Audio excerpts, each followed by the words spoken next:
Hello दोस्तों, नमस्कार। LP सरकारी जॉब चैनल पर आपका हार्दिक स्वागत और अभिनंदन करता हूं। आपके उज्जवल भविष्य की कामना के साथ इस सेशन का शुरुआत कर रहा हूं।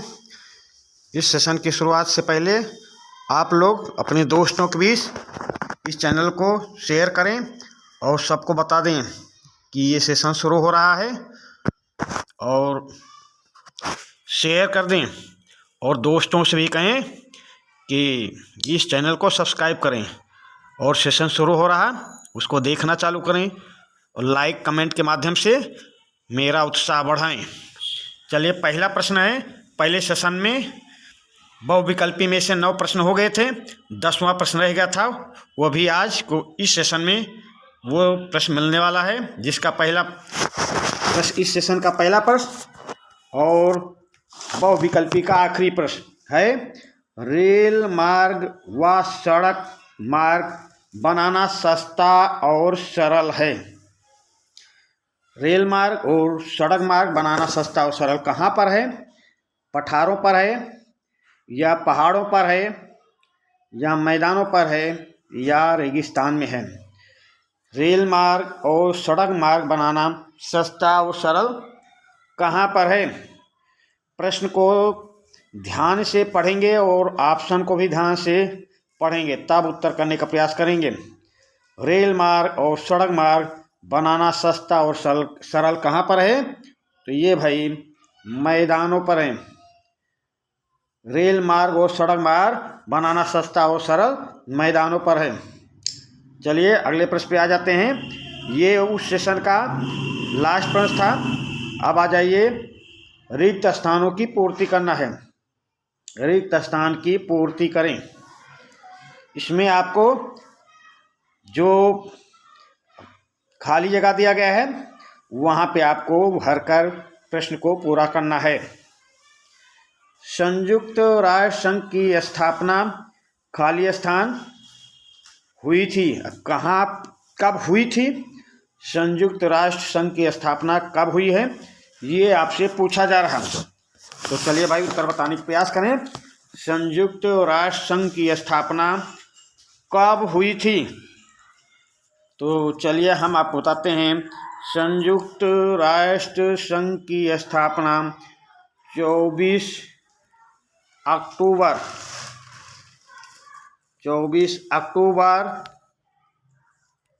1945 को हुई थी। 1945 में हुई थी। क्या भरा जाएगा? 24 अक्टूबर 1945। चलिए अगले प्रश्न पे आते हैं। संयुक्त राष्ट्र सुरक्षा परिषद में अस्थायी सदस्य होते हैं। तो हम आपको पहले बता देते हैं, संयुक्त राष्ट्र सुरक्षा परिषद में कुल कितने सदस्य होते हैं? तो कुल सदस्य होते हैं भाई 15।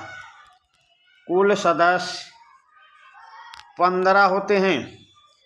अब आपसे अस्थाई पूछा जा रहा है, कुल सदस्य 15 हैं, तो आपको बताता है ये 15 में 10 सदस्य अस्थाई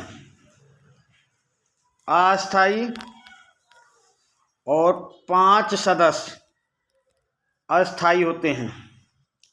आपसे क्या पूछा जा रहा है? संयुक्त राष्ट्र सुरक्षा परिषद में अस्थाई सदस्य होते हैं। तो कितने सदस्य अस्थाई होते हैं? तो संयुक्त राष्ट्र सुरक्षा परिषद में 5 अस्थाई सदस्य होते हैं। 5 अस्थाई सदस्य होते हैं। चले भाई, अगले प्रश्न पे आते हैं। मतदान की आयु, मतदान करने की न्यूनतम आयु वर्ष है। खाली स्थान में क्या भरा जाएगा? कितने वर्ष है? तो मतदान करने की आयु, न्यूनतम आयु भाई 18 साल है। 18 वर्ष है। ये हमारे यहाँ भारत में पहले मतदान करने की आयु 21 वर्ष थी। 21 वर्ष थी, परंतु 21वें संविधान संशोधन द्वारा 21वें संशोधन द्वारा 21 को हटा दिया गया, 18 वर्ष कर दिया गया। कब किया गया था? 1988 में। तो अब प्रश्न क्या है, मतदान करने की न्यूनतम आयु तो भाई 18 वर्ष है, ये आपको भरना है। चलिए अगले प्रश्न पे आ जाएं। मानवाधिकार दिवस को मनाया जाता है, कब मनाया जा रहा है? मानवाधिकार दिवस, मानवाधिकार दिवस भाई 10 दिसंबर को, 10 दिसंबर को मनाया जाता है। मानवाधिकार दिवस 10 दिसंबर को मनाया जाता है। मानवाधिकार दिवस 10 दिसंबर को मनाया जा रहा है भाई, 10 दिसंबर। चलिए अगले प्रश्न पे आते हैं। विश्व में चीन के बाद सबसे अधिक जनसंख्या किसकी है भाई? खाली स्थान की है। तो इसका प्रश्न के हिसाब से विश्व में चीन की जनसंख्या सबसे ज़्यादा है, उसके बाद दूसरे स्थान पे किसकी जनसंख्या है ये आपको बताना है। तो विश्व में चीन के बाद सबसे अधिक जनसंख्या किसकी है? तो विश्व में चीन के बाद सबसे अधिक जनसंख्या भारत की है भाई, भारत की है। चलिए अगले प्रश्न में, भारत में स्त्रियों की तुलना में पुरुषों की संख्या है, ये कम है या ज़्यादा? कम या ज़्यादा? चलिए भाई बताने का प्रयास करें। तो चलिए हम बताते हैं।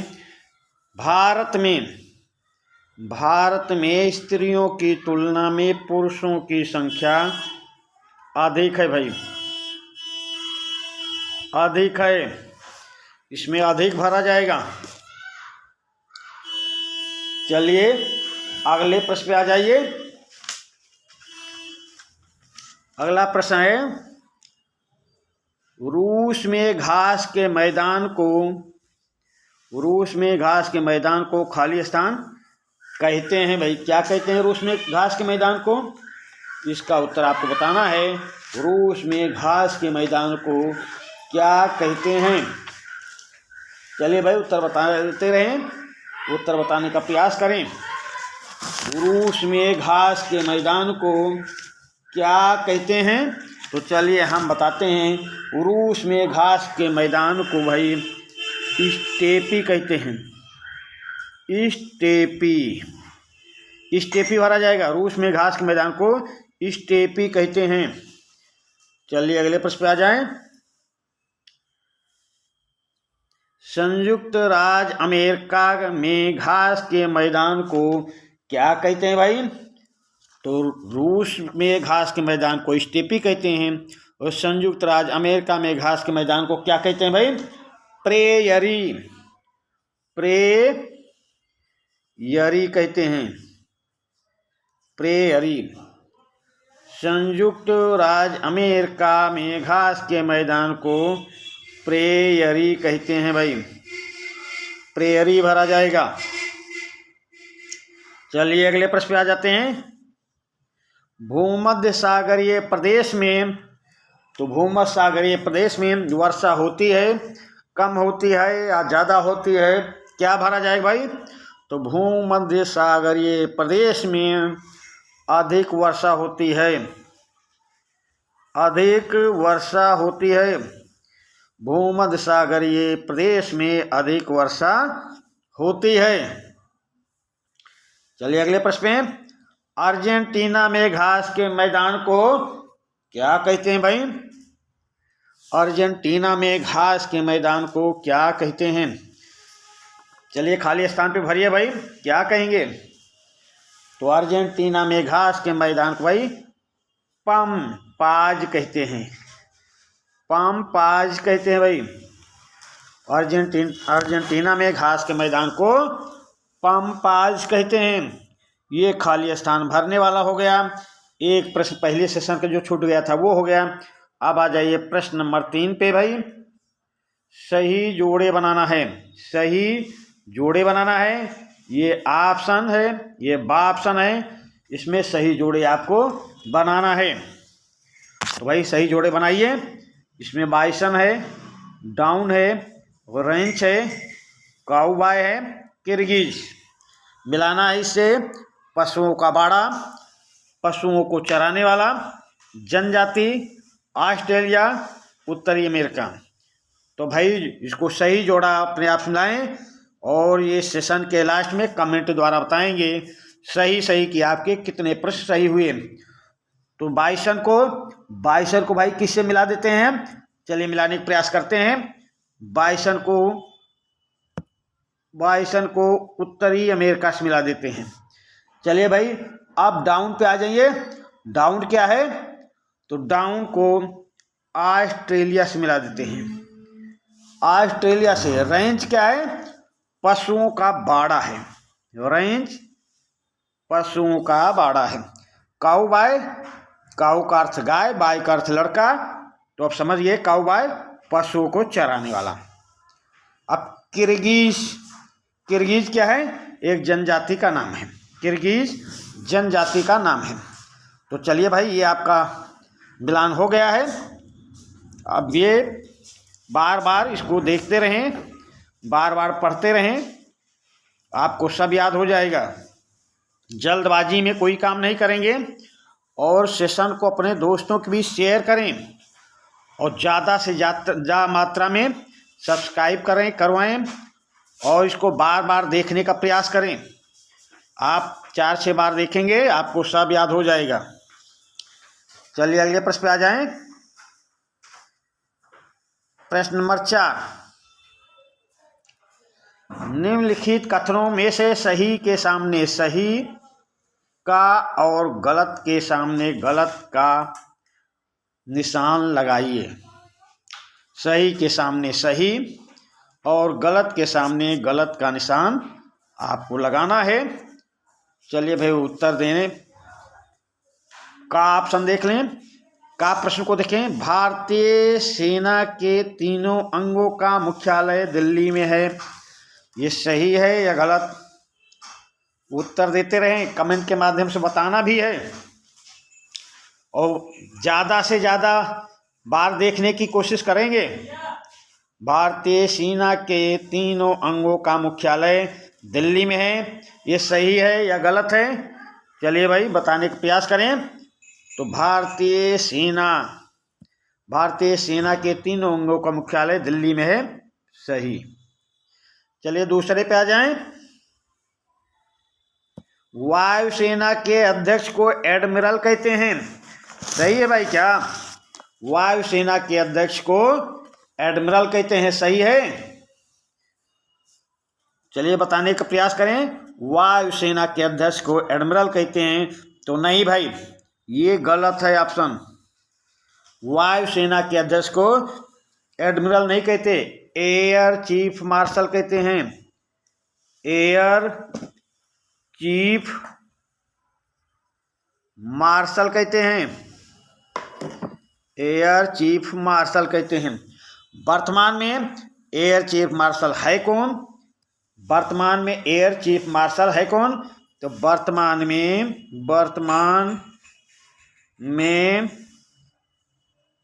Air chief marshal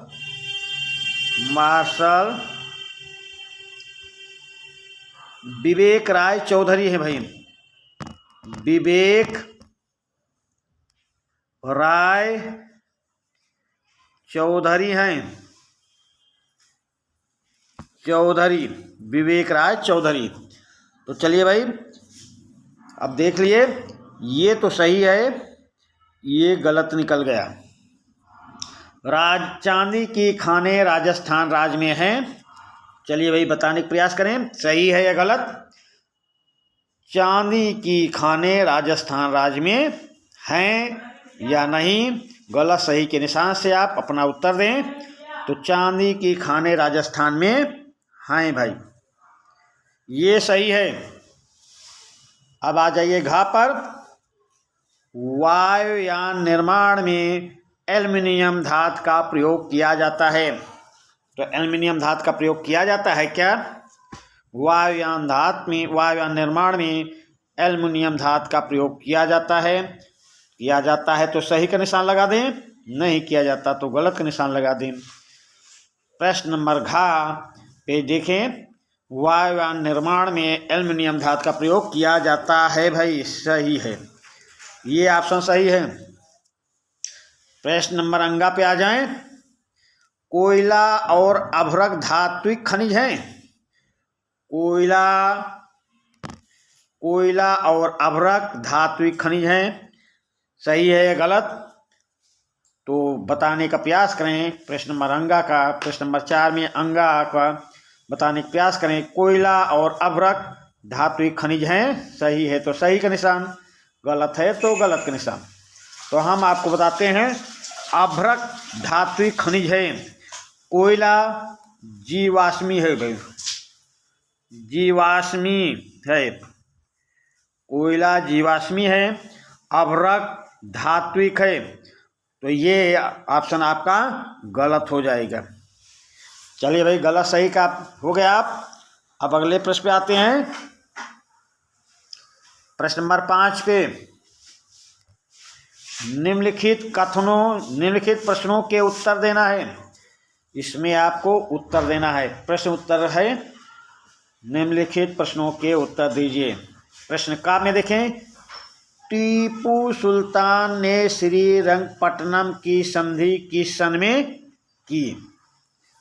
Tipu Sultan ने श्रीरंगपट्टनम की संधि किस सन में की थी, ये आपको बताना है। उत्तर कमेंट में बताएंगे कि आपके कितने प्रश्न सही हैं। उत्तर देते रहें और इस सेशन को लाइक करते रहें और इस चैनल को अधिक से अधिक शेयर करें और सब्सक्राइब करें। चलिए भाई, टीपू सुल्तान ने श्रीरंगपट्टनम की संधि किस सन में की है? तो टीपू सुल्तान ने श्रीरंगपट्टनम की संधि 1792 में किया है। 1792 में की थी, 1792 में। चलिए अगले प्रश्न पे आते हैं। दयानंद सरस्वती ने किस संस्कृत को अपनाने पर जोर दिया था? दयानंद सरस्वती ने किस संस्कृति को अपनाने पर जोर दिया था? चलिए वही बताने का प्रयास करें। प्रश्न खा का उत्तर दें। दयानंद सरस्वती ने किस संस्कृति को अपनाने पर जोर दिया था? तो भाई इन्होंने जोर दिया था वैदिक संस्कृति पर। वैदिक संस्कृति अपनाने पर जोर दिया था भाई, वैदिक संस्कृति अपनाने पर जोर दिया था। चलिए अगले प्रश्न पे आते हैं। सत्याग्रह करने वाले पहले व्यक्ति कौन थे? सत्याग्रह करने वाले पहले व्यक्ति कौन थे? पहले सत्याग्रही को आपको बताना है। उत्तर देने का प्रयास करें। सत्याग्रह करने वाले पहले व्यक्ति कौन थे? उत्तर दें भाई। चलिए हम बताते हैं आपको। सत्याग्रह करने वाले पहले व्यक्ति आचार्य विनोबा भावे थे।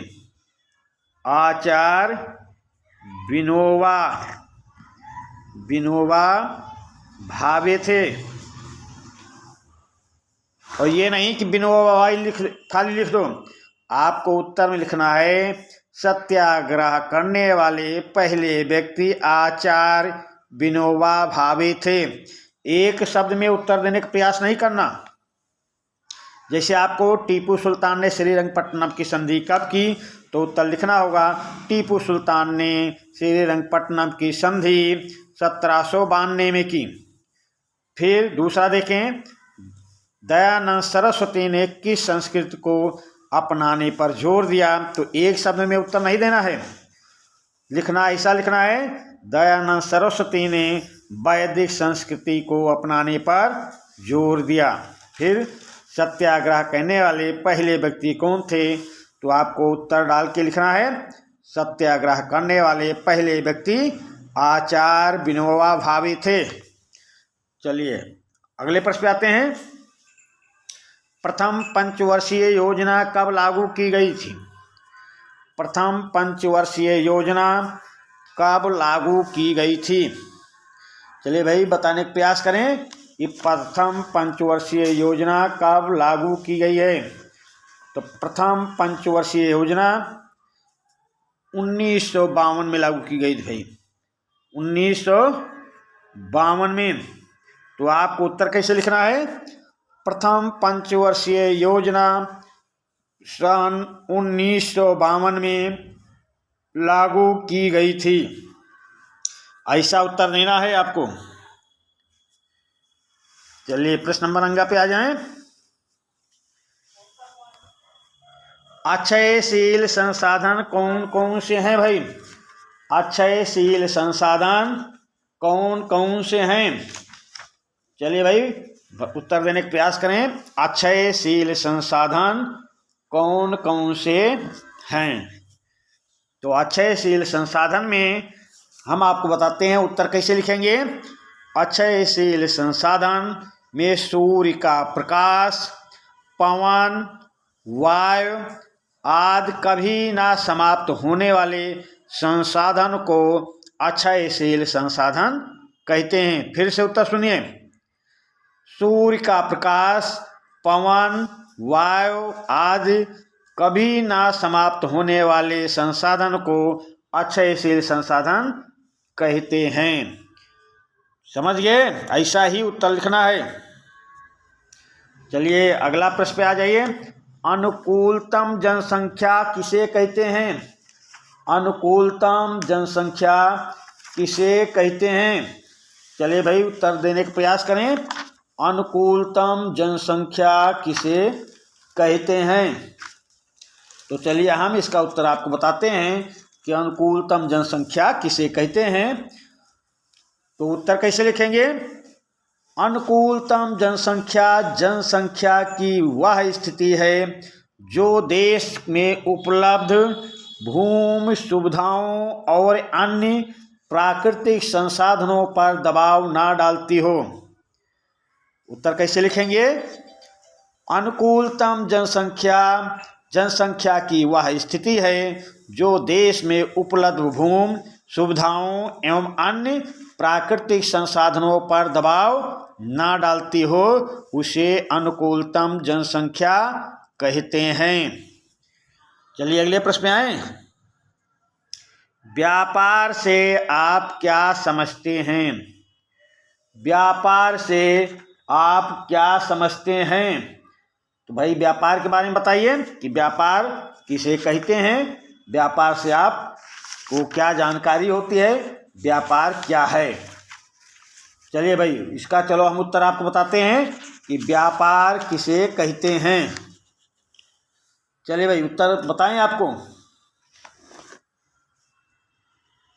चलिए व्यापार में किसी एक देश द्वारा दूसरे देश के आयात निर्यात को या एक ही देश में एक राज्य से दूसरे राज्य में आयात निर्यात को व्यापार कहते हैं। एक दूसरे से लेन देन को व्यापार कहते हैं। तो आपको उत्तर लिखना है। व्यापार से आशय है कि एक देश का दूसरे देश से आयात निर्यात जैसी जिसकी आवश्यकता है उस अनुसार वो आयात निर्यात करेगा, अपने वस्तु का उत्पादन करेगा, अपने देश का विकास करेगा, उसे व्यापार कहते हैं। तो प्रश्न नंबर 6 का ऐसा ही उत्तर लिखना है, ये नहीं कि एक शब्द में लिख दो। फिर आइए लौह अयस्क कितने प्रकार के होते हैं, आपको ये बताना है। लौह अयस्क कितने प्रकार के होते हैं? तो आपको जानकारी भी होगी, नहीं जानकारी है तो हम बताते हैं, पर एक शब्द में उत्तर नहीं देना है।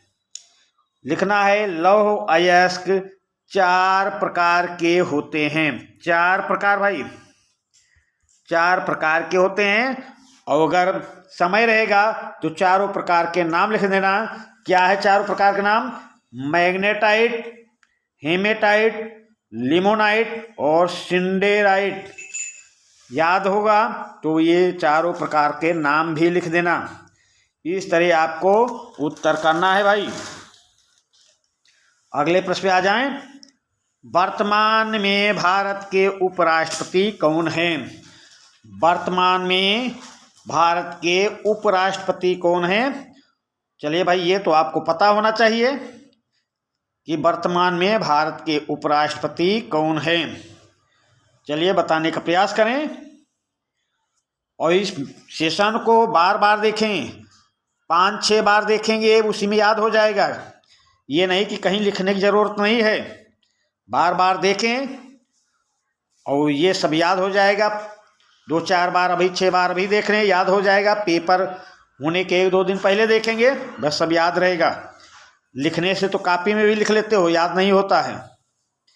वर्तमान में भारत के उपराष्ट्रपति कौन हैं, तो चलिए हम बताते हैं। वर्तमान में भारत के उपराष्ट्रपति जगदीप धनगर हैं। धनगर हैं भाई, जगदीप धनगर। चलिए अगले प्रश्न पे आते हैं। वर्तमान में भारत के सर्वोच्च न्यायालय के मुख्य न्यायाधीश कौन हैं। वर्तमान में सर्वोच्च न्यायालय के मुख्य न्यायाधीश कौन हैं। इस सेशन का ये लास्ट प्रश्न रहेगा और इसको बार बार देखने का प्रयास करेंगे, दोस्तों के बीच शेयर करेंगे, लाइक और कमेंट भी करते रहेंगे। चलिए इस सेशन का ये लास्ट प्रश्न है। वर्तमान में सर्वोच्च न्यायालय के मुख्य न्यायाधीश कौन हैं, तो डी.वाई. चंद्रचूड़। डी.वाई. चंद्रचूड़ है भाई, चंद्रचूड़, डी.वाई. चंद्रचूड़। धनंजय यशवंत चंद्रचूड़ इनका पूरा नाम है, धनंजय यशवंत चंद्रचूड़। तो वर्तमान में भारत के सर्वोच्च न्यायालय के मुख्य न्यायाधीश आपको लिखना है धनंजय यशवंत चंद्रचूड़। और इसी प्रश्न के साथ इस सेशन का समापन करते हैं। फिर अगले सेशन में हम आपसे मिलेंगे, तब तक के लिए धन्यवाद।